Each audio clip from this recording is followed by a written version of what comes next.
We're here at the Winter NAMM Show 2016 on the Spitfire booth, and Spitfire are going to announce today a new collaboration, aren't they? So Stanley, do you want to tell us about it? Yeah, we got an email about a year ago from a chap called Brian Transow, who is better known as BT, and he basically wanted to start developing this product with us, which the main concept behind it was using drum loops from his vast collection as impulse responses to convolve various different sounds that he's kind of been collecting over the years.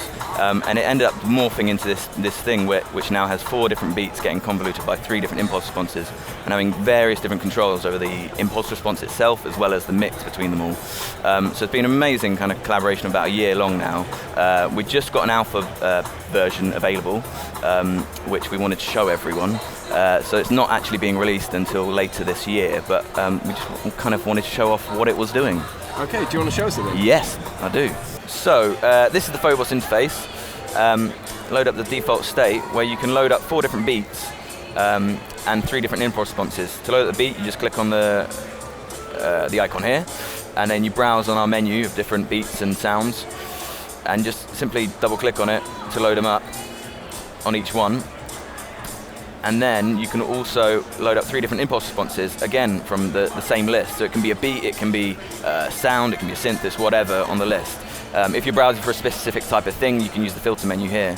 And then each beat corresponds to a little puck here on the triangle, which is between A, B, and C. These are the impulse responses, so you can control the mix of each beat being convolved by each impulse response.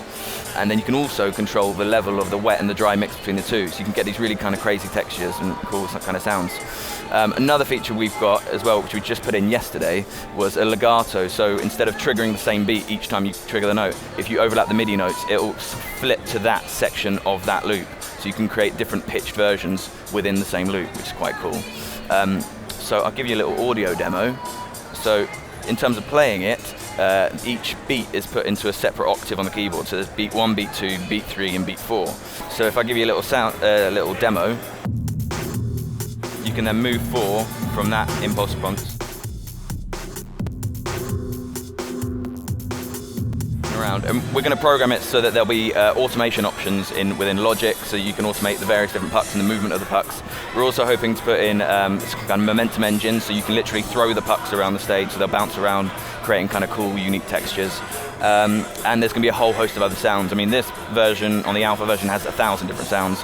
I think with the additional content we've got from BT, we're looking at about 2,000 sounds that you can choose from, including a whole database, so you can browse whatever you want, whenever you want it. The cool thing as well is, for example, with that sound, with Impulse A, it's kind of, you can hear there's a little bit of a boom in it. So there's a huge amount of editing options that we put in for each impulse response. So you can filter out the low end on that, and then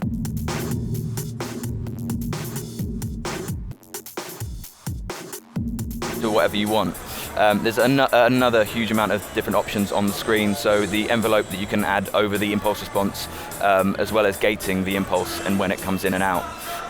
We're hoping to add some extra options to the beat as well, so you can kind of adapt that to however you want it. It's not going to be just a sandbox where you kind of create your own stuff as well. We're going to add a huge amount of presets and different kind of sounds with both us in the Spitfire office and BT, creating various different bits of content.